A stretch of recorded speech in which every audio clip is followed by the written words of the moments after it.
भक्त बोली राधे राधे।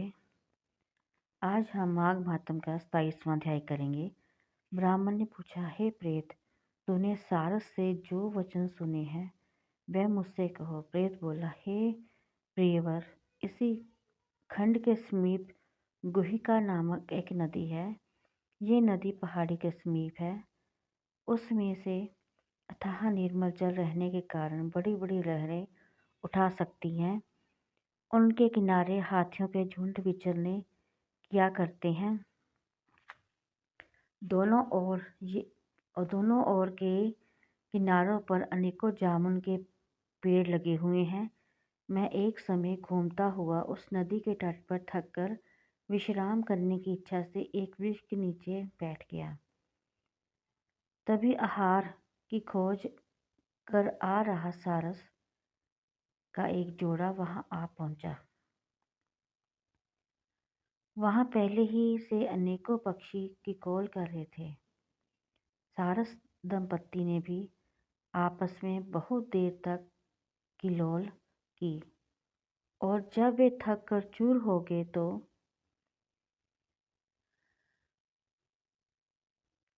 एक छायादार स्थान पर चोंच के को पंखों में दबाकर विश्राम करने लगे। जब वे निद्रा मगन थे तभी एक लाल मुख वाला बंदर क्रोध से लाल लाल आंखें करके सोते हुए सारस के पास आ गया। उस लंबे लंबे काले बालों वाले दुष्ट वानर ने अपनी लंबी चप्पल पूंछ को चारों ओर फटकारा।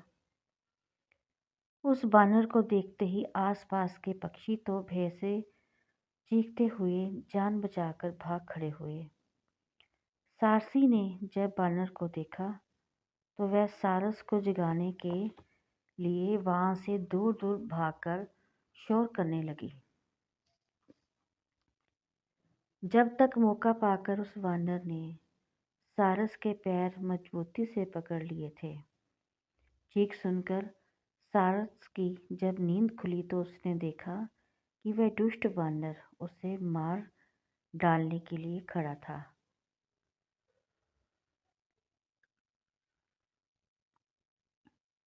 तब उस सारस ने बहुत ही मधुर वाणी से उस वानर से कहा, हे वानर,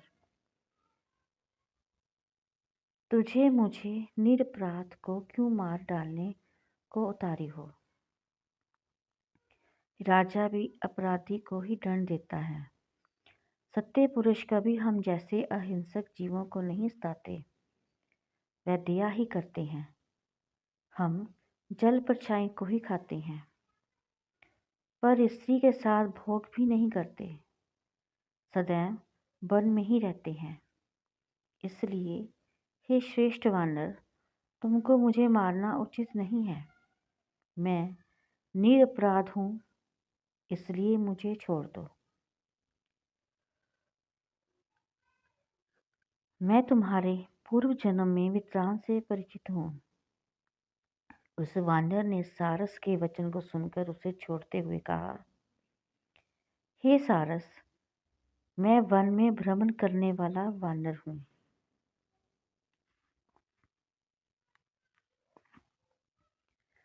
तू ज्ञानहीन पक्षी होकर भी मेरे पूर्व जन्म के वृतांत को कैसे जानता है? वह मुझे बता।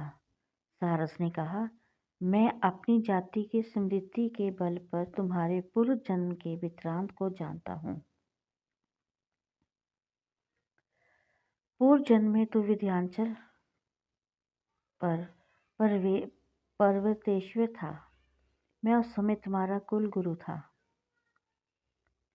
तूने विवेकहीन हो अपनी प्रजा को सताया और बहुत सा धन संचित किया। प्रजा के श्राप से मरने पर तुझे कुंभी पाक नरक मिला। इसी प्रकार बार बार जन्म मरण में नरक भोगते हुए बहुत समय हो गया। अब तेरे शेष पाप भोगने के लिए ही वानर जोनी प्राप्त हुई है। ब्राह्मण के बाग में बिना आज्ञा चुराकर केले खाने से तुझे वानर बनना पड़ा।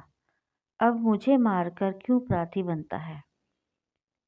मैं पाप कर्म की ओर नहीं गया हूँ। इसी कारण सारस बनकर भी मुझे ज्ञान है। तब वानर ने पूछा, हे सारस, अब तू बता कि ज्ञानवान और उत्तम कुल का ब्राह्मण होने के कारण भी तो इस जन्म में सारस क्यों बना है। भक्तों, ये था हमारा 27वां अध्याय माघ महात्म का।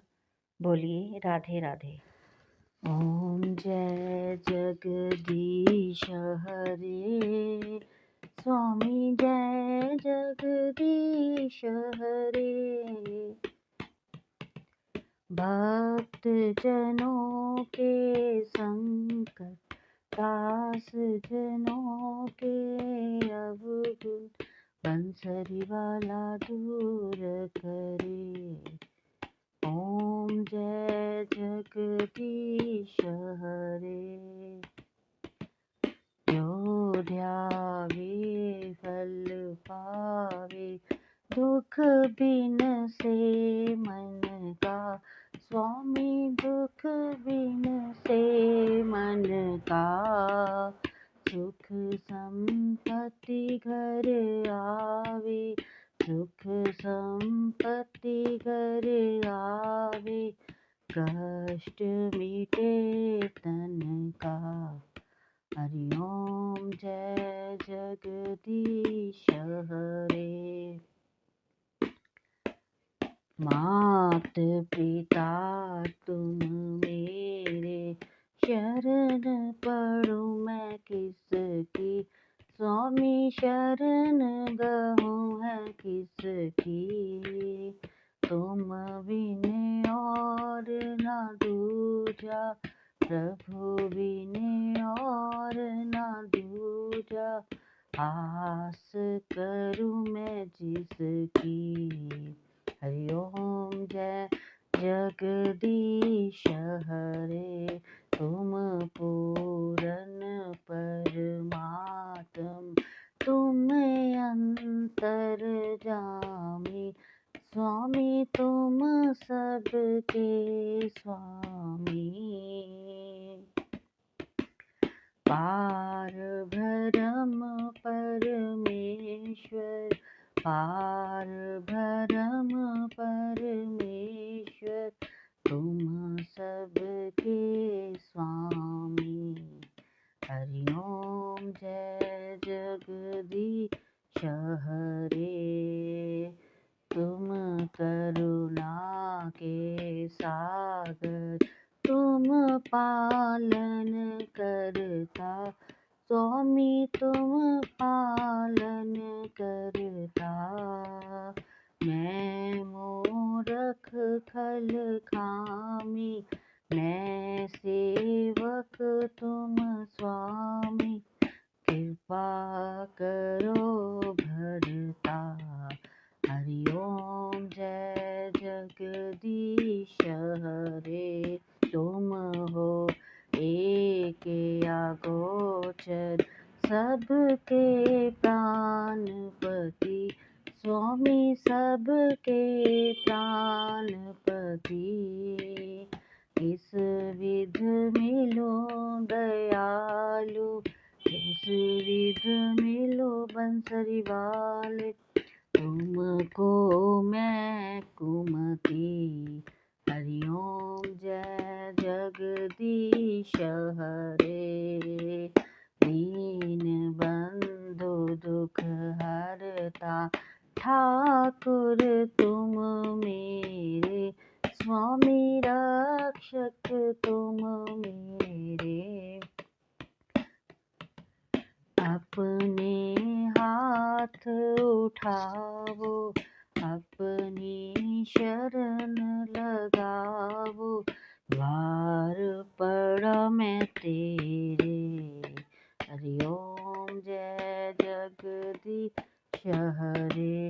विषय विकार मिटाओ, पाप हरो देवा। स्वामी कष्ट हरो देवा। श्रद्धा भक्ति बढ़ाओ, शरदा प्रेम बढ़ाओ, संतन की सेवा। हरि ओम जय जगदीश हरे, ओम जय जगदीश हरे, स्वामी जय जगदीश हरे।